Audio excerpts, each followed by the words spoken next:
Saudara, saya langsung menuju ke Direktur Eksekutif Manajemen Pelaksana Program Kartu Prakerja, Mbak Deni Puspa Purbasari. Nanti juga ada analis politik dari Universitas Islam Negeri Syarif Hidayatullah, Mas Adi Praitno. Mbak Deni, bisa mendengar saya jelas? Iya, bisa mendengar. Iya. Terima kasih Mbak Yeni. Kami menunggu dari tadi. Mbak Yeni, perkembangan terakhir terkait dengan Kartu Prakerja. Saya mendengar bahwa pekan lalu sudah ada yang terseleksi dan kemudian sudah masuk beberapa pesertanya. Betul? Betul. Bisa dijelaskan, Mbak? Jadi sejak tanggal 11 April pukul 7 malam hari Sabtu, Pak Menko Perekonomian selaku Ketua Komite Cipta Kerja telah memulai pendaftaran buat peserta Kartu Prakerja. Dan itu ditutup hari Kamis kemarin untuk gelombang yang pertama. Nah, jumlah user yang register di gelombang pertama ini hampir sebanyak 6 juta, dan kemudian yang sudah bergabung kepada gelombang 1 untuk setelah diverifikasi email, NIK, dan lain sebagainya ada 2 juta. Nah, sekarang kami masih dalam proses untuk nantinya menetapkan ada 200.000 sekitar 200.000 dari 2 juta ini yang akan mendapatkan kartu prakerja dan akan kita beri notifikasi lewat SMS. Oke, ada kemudian gaduh yang kemudian terjadi terkait dengan Kartu Prakerja ini karena anggarannya luar biasa, 20 triliun yang kemudian pelatihan 5,6 triliun. Sejumlah perusahaan yang memberikan pelatihan digandeng. Salah satunya adalah perusahaan milik staf sus Presiden, Ruang Guru. Tidakkah ini sebuah konflik kepentingan, Mbak Deni? Tidak, karena sebenarnya kalau kita melihat nature dari Ruang Guru sendiri, itu adalah sebagai marketplace yang telah mungkin yang terbesar ya di Indonesia yang telah berjualan katakanlah modul pendidikan. Jadi ini sudah core bisnisnya mereka. Begitu juga kalau kita compare dengan misalnya saja Bukalapak dan Tokopedia, ini kan sebenarnya core bisnis dari dua perusahaan tersebut itu adalah menjual barang-barang. Nah, itu pun kita ajak. Kenapa? Karena kami memang ingin memastikan masyarakat sudah terbiasa menggunakan platform-platform besar ini. Kita juga mengundang kemudian juga kerjasama dengan platform-platform yang lebih kecil lagi, seperti misalnya saja sekolahmu mau belajar apa, dan masih ada Sisnaker. Yang penting untuk dipahami oleh masyarakat adalah masyarakat itu menerima semua bantuan dalam program Kartu Prakerja. Tidak ada uang 1% pun dari pemerintah yang langsung berkontrak atau dialokasikan kepada digital platform, lembaga pelatihan, atau perusahaan penyedia pelatihan. Tidak ada. Semuanya dalam kontrol dari konsumen atau para user atau penerima manfaat. Jadi penerima manfaat mau memilih pelatihan di platform mana, pelatihan apa, dari perusahaan apa, semuanya diserahkan kepada konsumen. Mbak Deni, tidak ada alokasi khusus kepada tapi kan digital platform. Betul, tapi orang ini Pak Mas Belva Devara, staf sus, ini kan punya akses ke istana penentu nomor 1 di negeri ini, Pak Presiden maksudnya. Lalu perusahaannya ikut dalam proyek pemerintah. Bagaimana kemudian Mbak Deni menjelaskan ini? Ya, kalau kita tidak perlu melihat itu Belva itu adalah punya kedekatan dengan Bapak Presiden. Yang saya bicarakan di sini adalah Ruang Gurunya. Ruang Guru itu yang dimiliki oleh Belva Devara. Yang dipimpin oleh Belva Devara maksud saya. Kalau terkait dengan itu jangan kemudian dicampur adukkan dengan Kartu Prakerja. Bahwa selama kami itu bekerja sama dengan semua digital platform, itu Belva itu tidak pernah yang namanya dia mengikuti rapat-rapat yang terkait dengan katakanlah Ruang Guru itu sebagai mitra pemerintah, itu tidak pernah. Oke, saya ke Mas Adi Praitno. Apa yang kemudian bisa Anda sampaikan di sini, Mas Adi? Ya, pertama memang harus disampaikan, Mas Aiman. Halo, Mas. Ya, silakan, Mas Adi.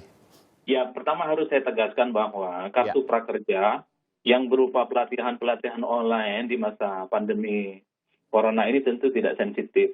Orang itu tidak butuh pelatihan-pelatihan online, Mas, tapi bantuan cash yang bisa mensupport kebutuhan hidup mereka masing-masing. Itu satu. Yang kedua, yang paling penting, kalau dilihat irisan 20 triliun anggaran Kartu Prakerja itu memang cukup besar untuk perusahaan-perusahaan sebagai platform penyedia pelatihan online gitu loh, Mas. Kenapa misalnya itu tidak dialokasikan langsung aja kepada masyarakat yang saat ini memang cukup terdampak dengan kasus corona itu. Jadi saat ini memang harus mengantisipasi soal kemiskinan yang bertambah, soal pengangguran yang bertambah, itu yang mesti kita pikirkan dalam beberapa bulan ke depan. Yang ketiga yang paling penting sebenarnya, saya sih mengapresiasi soal ruang guru yang menjadi salah satu platform. Tapi memang Mas Belva ini harus pilih antara menjadi pengusaha atau sebagai abdi negara. Itu penting sebenarnya. Tadi disampaikan oleh Mbak Deni bahwa bukan konflik kepentingan karena ia adalah marketplace. Ia bukan terkait dengan pemilik dan lain sebagainya, tapi ia adalah ruang guru yang kemudian difokuskan dalam kartu prakerja, bukan Belvanya. Bisakah kemudian itu tidak dipisahkan? Ya mestinya dipisahkan dong, Mas. Ruang guru ya harus ruang guru sebagai perusahaan profesional, sementara mengelola negara juga harus dikelola profesional.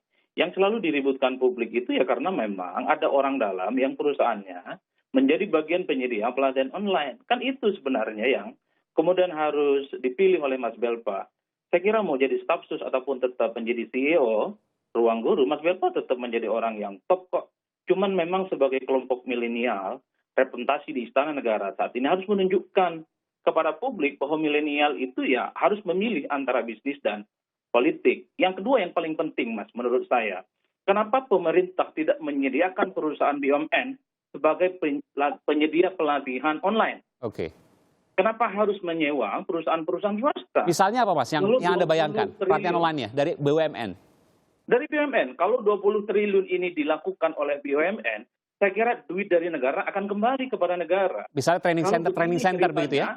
Training center yang ada di BUMN. Ini ceritanya, duit negara ini habis untuk perusahaan-perusahaan swasta yang memang orientasinya pada profit, bukan pada edukasi yang lainnya. Baik. Ini yang saya kira penting. Nah, Mas Belva, saya kira bisa difungsikan sebagai mentor BUMN-BUMN yang bisa menyediakan pelatihan-pelatihan online. Bukan menggunakan perusahaan Mas Belva sebagai bagian dari penyedia platform. Mas Adi, ini semua sudah terjadi dan sudah dilakukan. Kalau seandainya terus terjadi, di mana ada staf sus milenial Presiden Jokowi yang tetap melaksanakan perusahaannya sebagai bagian dari proyek negara untuk kartu prakerja, apa yang akan terjadi? Apa yang ada di benak Anda?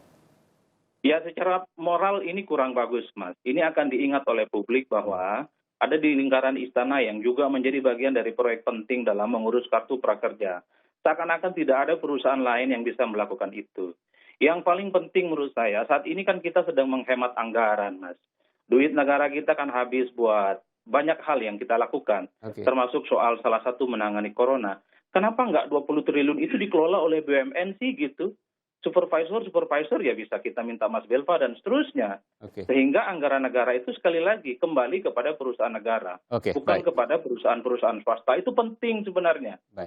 Baik, Mbak Deni, terakhir. Itu harus ada inisiatif untuk melakukan begitu. Adakah rencana untuk merevisi ini? Karena ada banyak kemudian kritikan, kemudian tudingan konflik kepentingan terkait dengan perusahaan ini. Juga termasuk kartu prakerja. Kalau kartu prakerja ada pelatihan, setelah selesai pelatihan, siapa yang memberi pekerjaan? Banyak kemudian perusahaan yang kolaps. Betul. Sekarang kalau kita lihat secara umum, Mas, yang nganggur itu bukan orang yang nggak punya skill dan kemampuan untuk bekerja. Mereka nggak tahu apa yang mau dikerjakan. Yang kedua, tidak ada perusahaan yang mau mempekerjakan mereka. Gara-gara soal berat untuk membayar mereka gara-gara corona.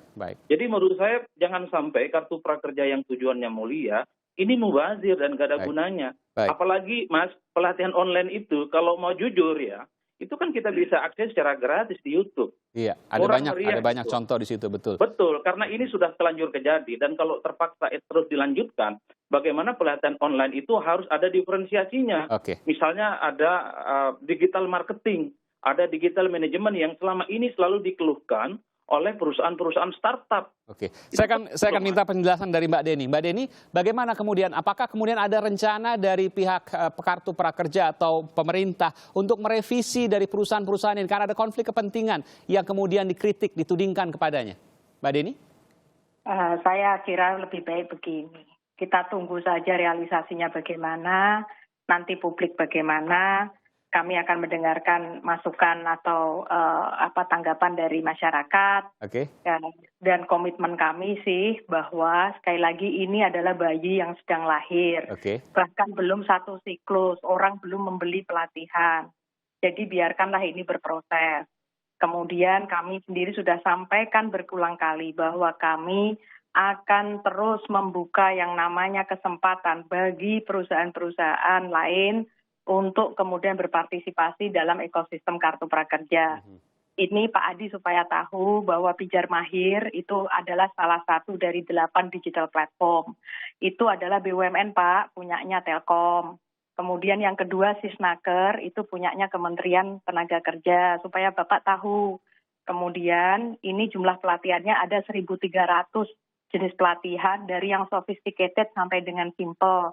Itu ada yang misalnya saja latihan untuk coding, kemudian risk management, jangan dilihat hanya yang mudah-mudah. Kami ini melayani banyak orang, jutaan orang, jadi harus menyediakan pelatihan-pelatihan yang cukup variasi. Jumlah perusahaan yang menyediakan pelatihan ini ada 192 dan mereka bebas memilih itu yang namanya digital platformnya yang mana mau berkolaborasinya. Mau berkolaborasi sama semua juga boleh. Ya, jadi baik. ini prinsipnya adalah prinsip yang bersaing. Jadi ini saya juga perlu kasih masukan Pak Adi. Ini kan dulu ketika pemerintah membangun BUMN, membangun infrastruktur banyak menggunakan BUMN. Kemudian sampai anak cucu segala. Kemudian masyarakat kan banyak mengeluhkan, kenapa harus BUMN saja, kenapa tidak diberikan ruang untuk swasta. Karena itu di dalam program ini Bapak Presiden justru yang meminta agar perusahaan-perusahaan swasta itu berpartisipasi untuk memberikan pelatihan yang bermanfaat bagi masyarakat. Baik. Nah, jadi ini harus dilihat supaya kemudian berdampingan bersama dengan BLK, BUMN, dan perusahaan-perusahaan yang lain. Gitu. Ya, meskipun ada tudingan-tudingan yang kemudian nanti harus dijawab dan juga dilihat perkembangannya terkait dengan orang yang punya akses istana kepada penentu nomor 1 di negeri ini, lalu perusahaannya ikut dalam sebuah proyek pemerintah senilai triliunan rupiah. Nanti tentu kita akan simak perkembangannya Mbak Deni. Terima kasih Mbak Deni Puspa Purbasari, Direktur Eksekutif Manajemen Pelaksana Program Kartu Prakerja, dan Mas Adi Prayitno di Universitas Islam Negeri, analis politik. Terima kasih telah memberikan informasi di program Aiman. Saudara, ada banyak kisah dari penanganan COVID-19. Di antaranya adalah salah satu sukarelawan, atau saya sebutkan satu-satunya sukarelawan perempuan yang menjadi pengemudi ambulans pasien corona. Saya akan berbincang padanya selepas jeda program Aiman.